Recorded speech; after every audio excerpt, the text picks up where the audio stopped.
All right, now let's talk about the rotational method, or just turning into someone. So for instance, if Rory's on my back. You're obnoxiously good at this one. And I'm able to create enough lever-based control of his, like, this is right arm, that would be the killing hand, where I've got it, like, you know, if it's center chest, and I just kind of do this and nothing else, he's just going to choke me, like, that arm's going to come through. But if I'm able to get his hand into my armpit, this allows me enough rotational control in the, like, you know, the opposite direction. He's trying to create rotational control of me. I'm denying it to him. So he's got a seatbelt, and he's trying to keep me from turning, but I'm going to be able to turn into him a fair bit.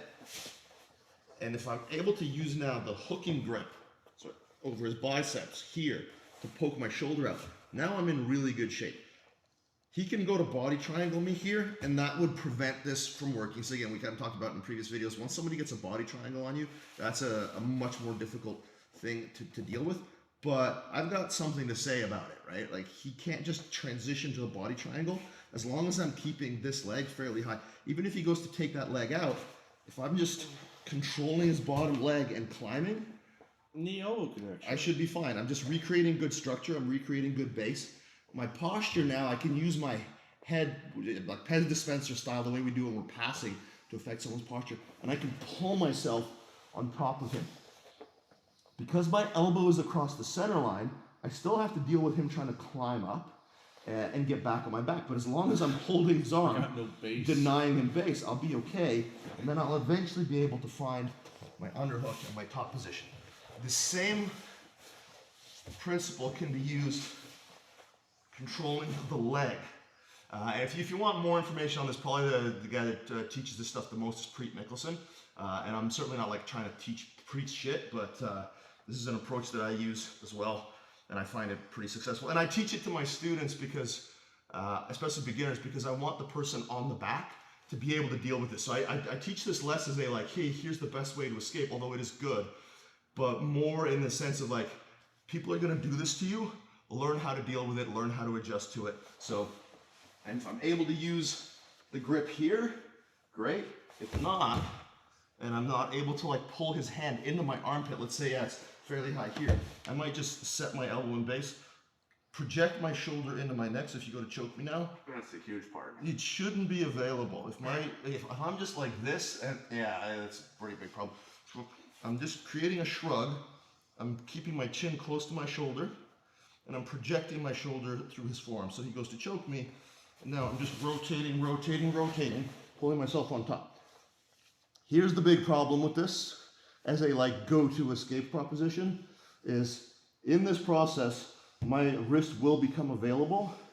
We do have to be really conscious of grabbing all 4 fingers, breaking that grip free, and then sinking over our partner's leg with our rib cage and our armpit. And now again, he wants to climb on top, but he can't do it. I can't pull this leg because out I've got that base leg out. So if we just understand how this works, we should be safe the whole way. It's, you know, when we talk about that tightrope walk, this is way more of a tightrope walk. It's more of a high wire act. And this is like a real grind. Sometimes it will take several minutes to start getting that stuff. And you have to be really patient, because if you rush this at certain points, then you're going to possibly give your opponent the ability to adjust and be able to reset everything. And it's an interesting idea, because we're still just talking about misaligning the shoulders and the hips. The one way we're going, scraping off using the form, the last 2 videos, to turn in. This one we're turning in, but we're turning the other way and just kind of being able to slowly rotate and get that shoulder withdrawn in and then over that center line. Yeah, exactly. And so where this escape is, where this escape excels is against people who just want to hold on to you. People who don't have highly developed back control. And I mean, even people who do, like this, I'm not saying this escape doesn't work on them, but it excels against people who are just like seatbelt, hooks hold tight, and you just, little by little, you just scrape them off of you, not using the floor, but just using levers. So let's hold them out from that. So again, ideally, I've gotten to here, and then I'm freeing the hook. So he's got this top hook here, his left leg, as long as like bite it tight to my hip, that's what should prevent me from turning, like, you know, in his best case scenario. And I want to turn my thigh a little bit more. I want to turn my thigh down and then walk my knee up. So now if you put that hook back in, it's really difficult to do. Not impossible. I need some good flexibility. But that's the thing. His hip has to be so externally rotated to do this that now, like, even if he gets this hook in. If I push, I'm going to blow my knee. Yeah, and even if somebody's flexible enough to not do it, they can't pull them, like, they can't pull my hip back.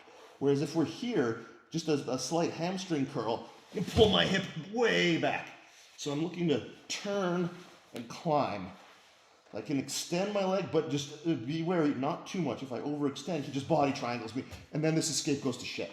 So turn, start climbing the knee, rotating my right knee out into base, holding, driving, maintaining good alignment here, and then my elbow pokes through, and now I'm in a position to actually start show that passing half guard. for that elbow coming out. So I get to here, I pop up. Now the center line's been crossed. Yeah, and now I'm into like really good top heavy pressure passing. So if you're cultivating half guard passing, pressure passing, and you want to connect an escape to that, this is the escape to work on. Whereas the other ones tend to be more based around getting yourself back to a guard. This gets you on top, which is, you know, again, under most circumstances preferable, but yeah. All right, so that is some ideas for covering the back. Obviously, I mean, like Gordon Ryan just released an 8-hour instructional on just escaping the back. There's a ton of material out there. This is by no means exhaustive. No, this is just a as always, very small sampler. Yeah, just a little sampler, giving you guys like a fundamental understanding and a little bit of an idea of what you can do, so you can start to learn how to tread water in these positions, to be able to be comfortable, to breathe, to think about what your escape options are, and start working for that. That's really been like the goal of this instructional. And so that covers, I believe, the positional escapes. We keep filming this in like chunks of time and we forget what we've kind of talked about. So the plan now is that we're actually going to start going over some submissions and stuff like that, talking about them as positions, giving you guys overviews of stuff, and I think you're going to really dig it.